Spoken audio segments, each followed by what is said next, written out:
तो दोस्तों, ये कहानी चंद्रगुप्त मौर्य की है। जब चंद्रगुप्त मौर्य युवा थे तब वो गरीब और साधारण परिवार से थे। एक दिन उनकी मुलाकात आचार्य चाणक्य से हुई, जो एक महान विद्वान थे। चाणक्य को तत्कालीन राजा नंदवंश के अत्याचारों का अंत करने के लिए एक योग्य व्यक्ति की तलाश थी, जो इस साम्राज्य को खत्म करके एक नया और न्यायपूर्ण राज्य स्थापित कर सके। चाणक्य को चंद्रगुप्त में वो संभावना दिखी और उन्होंने उन्हें शिक्षित करने का फैसला किया। लेकिन साम्राज्य स्थापित करना कोई आसान काम नहीं था। चंद्रगुप्त ने कई बार हार का सामना किया, संघर्ष किया और विपत्तियों का सामना किया। हर बार जब वो हारते तो उन्हें निराशा घेर लेती।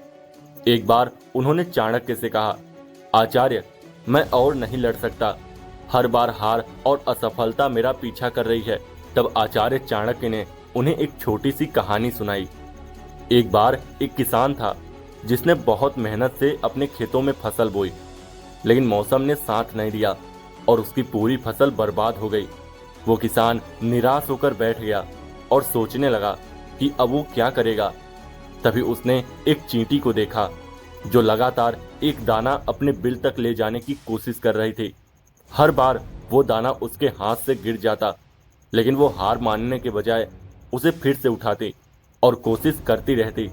अंततः वो चींटी सफल हो गई और दाने को अपने बिल तक पहुंचा दिया। चाणक्य ने चंद्रगुप्त से कहा, धैर्य ही सफलता की कुंजी है। अगर एक छोटी सी चींटी हार नहीं मानती तो तुम्हें भी अपनी मेहनत जारी रखनी चाहिए। असफलता के बाद ही सफलता मिलती है। इस कहानी से प्रेरित होकर चंद्रगुप्त ने धैर्य से काम लिया।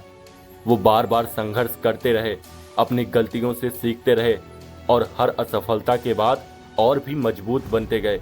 उन्होंने अपनी सेना को फिर से गठित किया और एक मजबूत रणनीति के साथ नंद साम्राज्य पर आक्रमण किया। इस बार उनकी मेहनत और धैर्य ने उन्हें विजयी बनाया। चंद्रगुप्त मौर्य ने नंद वंश को पराजित करके मौर्य साम्राज्य की स्थापना की, जो उस समय भारत का सबसे बड़ा साम्राज्य बना। इस कहानी से हमें यही प्रेरणा मिलती है कि जीवन में चाहे कितनी भी कठिनाइयां आएं, धैर्य रखना सबसे महत्वपूर्ण है। जब भी आप हारें या असफल हो, अपने धैर्य को मत खोइए।